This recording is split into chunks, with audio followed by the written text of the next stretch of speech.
Et qu'est-ce qu'il y a de plus important en République que donner la possibilité aux enfants de s'instruire, d'aller à l'école?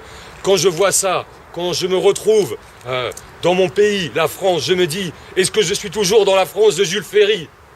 Cette France-là, elle était républicaine, celle qui voulait donner l'éducation pour tous ses enfants, quels qu'ils soient, d'où qu'ils viennent, quelle que soit leur origine, quelle que soit leur culture, quelle que soit leur religion. Il y a une règle à l'école, on accueille tout le monde, on donne la possibilité, la chance à tous les enfants un jour de construire leur vie. Et aujourd'hui, ce qui se casse avec cette politique qui est menée par le gouvernement, c'est cet esprit, c'est ces fondements républicains qui sont bafoués.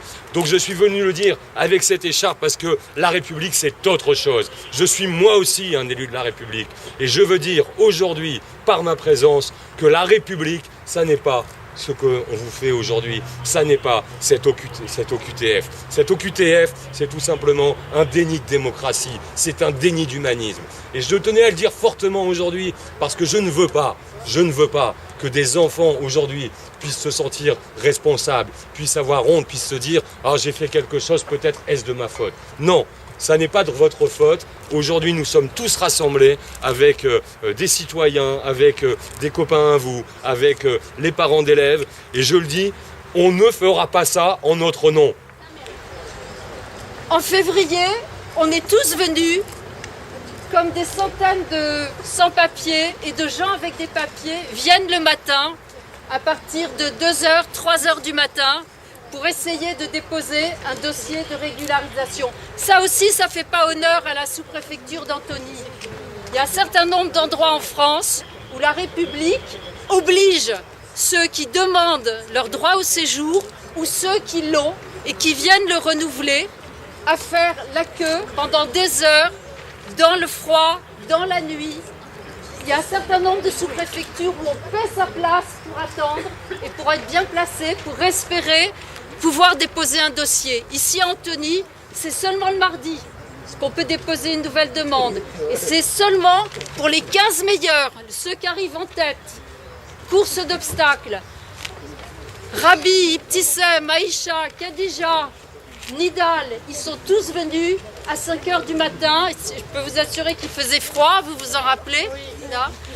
Et pour montrer à tous ceux qui étaient là que ces conditions qu'ils éprouvent chaque semaine sont totalement indignes, on avait installé des tentes, je pense que la police s'en rappelle, sur les marches de la sous-préfecture. Il y avait des tentes partout.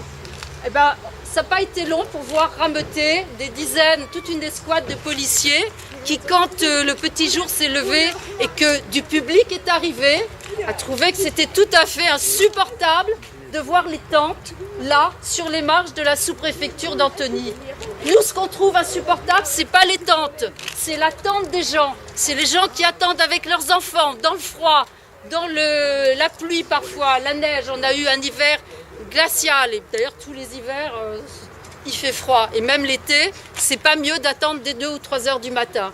Mais ça, le sous-préfet d'Antony, il paraît que le bâtiment ne peut rien y faire. Hein. Trouver un auvent, c'est impossible. Ah, il y a des gens qui ouvrent leurs fenêtres. Ouais. Bonjour.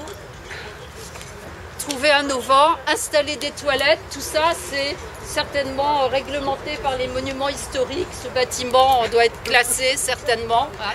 Mais on ne peut pas toucher à l'architecture extraordinaire de la sous-préfecture d'Antony. Ça, c'était le 22 février. On est revenu, je ne me rappelle plus très bien la date. On est allé à Nanterre. Ah, on est allé à Nanterre aussi. Oui. Avec notre nouveau préfet, enfin notre façon de parler.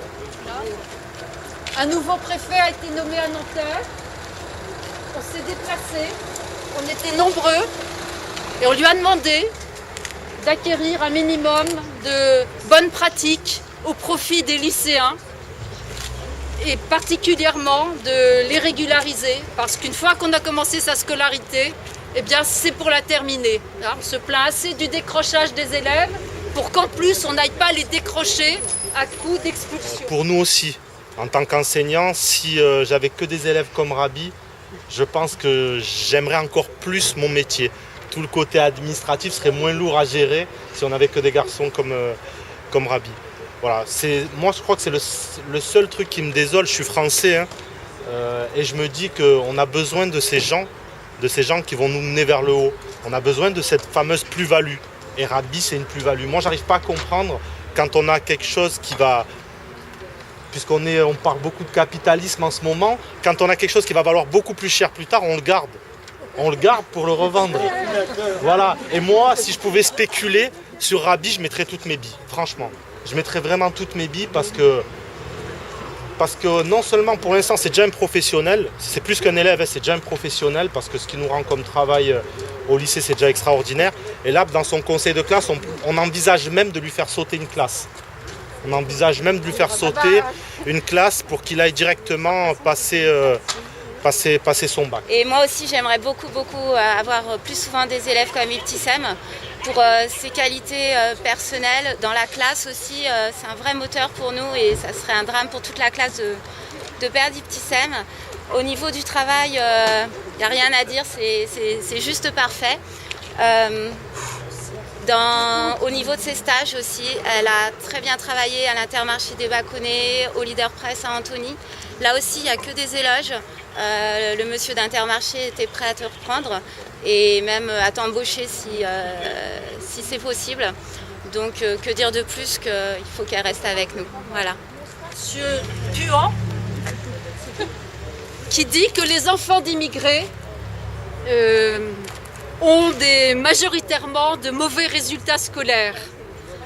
Il semblerait que monsieur Puan ne vienne pas souvent devant la sous-préfecture d'Antony, ou en tout cas pas suffisamment, et qu'il ne se rende pas compte de l'inanité de ses propos, d'une part.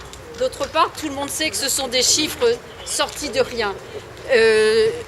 Personnellement, moi je suis ravie qu'Ibtissem et Rabi aient d'excellents résultats, soient des élèves comme on aimerait tous avoir, mais le problème il n'est pas là. Le problème, il est qu'il y a une réglementation qui est une vraie loterie, qui est faite pour construire des sans-papiers. Rabi et Ibtissem ont un titre, comme leur mère, un titre de séjour espagnol.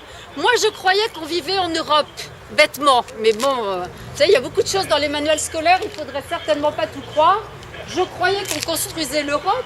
Je croyais qu'il n'y avait que les frontières. Bon, alors...